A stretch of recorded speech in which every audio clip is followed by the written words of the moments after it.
উত্তরার ৭ নম্বর সেক্টরের ৯ নম্বর রোডের একটি ঘটনা হয়, যা হচ্ছে ফেসবুক এবং অন্যান্য সামাজিক যোগাযোগ মাধ্যমে ভাইরাল হয়ে পড়ে। যে ৫ জন উঠতি বয়সী যুবককে, এর মধ্যে ২ জনের হাতে রামদা ছিল, তাদেরকে দম্পতিকে আঘাত করতে অবস্থায় দেখা যায়।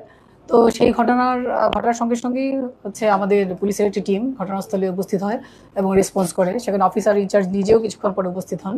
সেখানে আমরা ঘটনার যে বিবরণটা, সেটা হচ্ছে মেহবুল হাসান এবং পরবর্তীকালে যে মামলাটা হয় সেই মামলার বাদী নাসরিন আক্তার ইপ্তি, ওনারা বাড়ি ফিরছিলেন একটা রিক্সা যোগে। ওনাদের সামনে থাকা একটা রিক্সায় ইতিপূর্বে একটা ঘটনা ঘটে। এই যে বখাটেদেরকে আমরা গ্রেফতার করেছি, তাদের মধ্যে ৩ জন, তারা ২টি মোটরসাইকেল যুগে যাচ্ছিল। তারা প্রচণ্ড শব্দ করছিল। সেই শব্দ করে যখন তারা যাচ্ছিল, এই ঘটনার প্রতিবাদ করেন আরেকজন রিক্সা, এবং তিনি তাকে রিক্সা থেকে নামিয়ে তাদের সঙ্গে যখন তর্কাতর্কি হচ্ছিল, তখন হচ্ছে এই দম্পতি সেই রিক্সা যাত্রীকে সাহায্য করার জন্য তারা এসে দাঁড়ান এবং বলেন যে কেন তারা রাস্তায় এই ধরনের ঘটনা ঘটাচ্ছে। এটা প্রতিবাদ করলে সেই যে উঠতি বয়সী যুবক ৩ জন, তারা হচ্ছে তাদের হাতে থাকা যে রান্দা, সেগুলো দিয়ে হচ্ছে তাদেরকে ভয় দেখানোর চেষ্টা করে। এবং তারা যখন এই ধরনের ঘটনা ঘটে, তখন অত্যন্ত সাহসিকতার সঙ্গে মেহবুল হাসান তিনি একজনকে ধরে ফেলেন তাদের মধ্যে থাকা। তখন জনগণ এগিয়ে আসে, তাদের চারপাশে জুড়ে থাকা তারাও হচ্ছে আরেকজনকে হাতে তখন গ্রেফতার করতে সম্ভব হয়, মোবারক হোসেন এবং হচ্ছে রবি রায়কে, এবং তাদের সঙ্গে থাকা একটা মোটরসাইকেলও হচ্ছে আটক করা হয়। সেই যখন তাদেরকে আটক করা হয়, এই অবস্থায় তারা হচ্ছে তাদের একজন হচ্ছে ফোন করে আরও তাদের ২ সহযোগীকে ঘটনাস্থলে ডেকে নিয়ে আসে, এবং হচ্ছে ঘটনাটা যখন ভিন্ন খাতে মোড় নেয়, তখন হচ্ছে তাদের আটকের ফলে এই বাকিরা হচ্ছে পালিয়ে যায়। তো তাদের যে আটককৃত আসামিদের তথ্য মতেই আমরা হচ্ছে পরের দিন হচ্ছে আলফাজ ওরফে শিশির নামে একজনকে হচ্ছে আবদুল্লাপুর থেকে গ্রেপ্তার করি, এবং পরবর্তীতে তার দেওয়া তথ্য মতে আমরা হচ্ছে সজীব এবং সাইফ, এই দুজনকে আমরা পরবর্তীতে টঙ্গী এবং টঙ্গীর মাজারবস্তি এলাকা থেকে হচ্ছে তাদেরকে আমরা গ্রেফতার করি। এবং আসামিদের সঙ্গে থাকা যে 2টো রামদা আমরা দেখতে পাই, সেগুলো হচ্ছে উদ্ধার করা হয়, এবং তাদের ব্যবহৃত 3টা মোটরসাইকেলের মধ্যে 2টি মোটরসাইকেল আমরা উদ্ধার করতে সক্ষম হই। এবং এই ঘটনায় হচ্ছে একটি মামলা দায়ের হয় সেদিনই। উত্তরা বিভাগের ডিসি হিসাবে আমি যেটা মনে করছি, সেটা হচ্ছে এটা তদারকি বা অভাব নয়। সেটা হচ্ছে যে এখানে আমরা বলেছি যে এখানকার যে 5 জন যে সাসপেক্ট, তার মধ্যে একজনকে কিন্তু আমরা টঙ্গীর মাজারবস্তি থেকে হচ্ছে আটক করেছি। তো এই ধরনের উঠতি বয়সীরা হচ্ছে যারা মূলত হচ্ছে মাদকাসক্ত এবং ডেজার্টেড। আগেও আমি একদিন আপনাদেরকে বলেছি যে এই যে ছিনতাই গ্রুপগুলি এই যে আমরা ধরেছি, আমরা দেখেছি যে তাদের যে অ্যানালাইসিস করে তারা মূলত হচ্ছে পরিত্যক্ত অবস্থায় বড় হয়েছে, তারা স্ট্রিট চিলড্রেন হিসেবে বড় হয়েছে, এবং পরবর্তীকালে মাদকাসক্ত এবং অন্যান্য অপরাধে তারা জড়িত হয়েছে। তাদেরকে আমরা যতই হচ্ছে অ্যারেস্ট করি, তারা কিন্তু জামিনে বের হয়ে আসে, এবং তাদের বিচার কার্যটা অত্যন্ত কঠিন হয়ে পড়ে, কারণ তাদের কোনো স্থায়ী ঠিকানা নেই, তারা হচ্ছে মূলত ভাসমান। তো এই অবস্থায় তারা আবার ফিরে এসে তারা এই ধরনের হচ্ছে অপরাধে জড়িয়ে পড়ছে।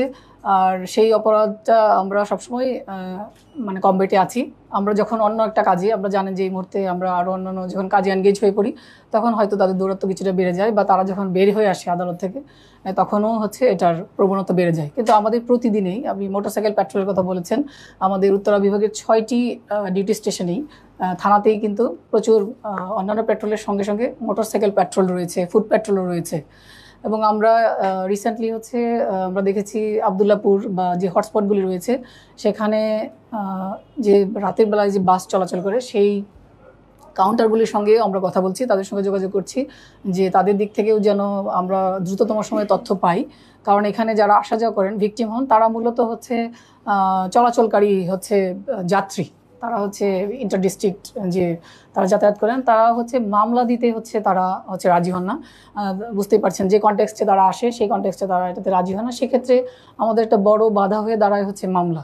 সেক্ষেত্রে আমাদের আরও একটা বাধার কথা বলেছি, তাদের যেহেতু স্থায়ী ঠিকানা নেই, তো এটার জন্য আসলে দীর্ঘমেয়াদী পরিকল্পনা দরকার। আমি ব্যক্তিগতভাবে মনে করি সমাজ কল্যাণ যে মন্ত্রণালয় এবং শিশুদের জন্য যে যারা আছেন, তারা সবাই মিলেই হয়তো গ্র্যাজুয়ালি এই অবস্থা থেকে উত্তরণ করা সম্ভব। কিন্তু আমরা প্রতিদিনই তাদের বিরুদ্ধে হচ্ছে আমরা ড্রাইভ দিই, এবং প্রতিদিনই আমাদের আটক থাকে। সঠিক, সঠিক, একদম কারেক্ট। না, আমরা আসলে সমন্বয় করি।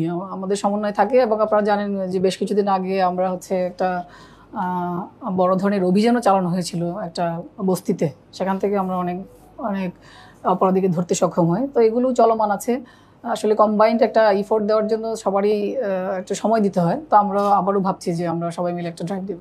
এটা হচ্ছে এটা কিশোর অপরাধ চক্র, আমাদের বুঝতে পেরেছেন তাদের চরিত্রটা দেখেই বোঝার কথা। তারা প্রচণ্ড শব্দ করে, আপনারা জানেন যে এই ধরনের নয়েজ তৈরি করে তারা হচ্ছে যাচ্ছিল এবং তারা পরবর্তীকালে তাদের যে অন্য গ্যাং মেম্বার কেউ ডেকে নিয়ে আসে।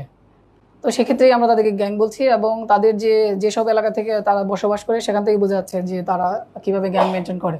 তারা ছিনতাই বা এই ধরনের অপরাধের সাথেই জড়িত। তাদের আচার আচরণ সব কিছু দেখেই তো সেটা বোঝা যাচ্ছে যে তারা সামান্য একটা ঘটনাকে কেন্দ্র করে যদি তারা চাপাতি নিয়ে আঘাত করে তাহলে এটা অবশ্যই তারা একটা গ্যাং মেম্বার।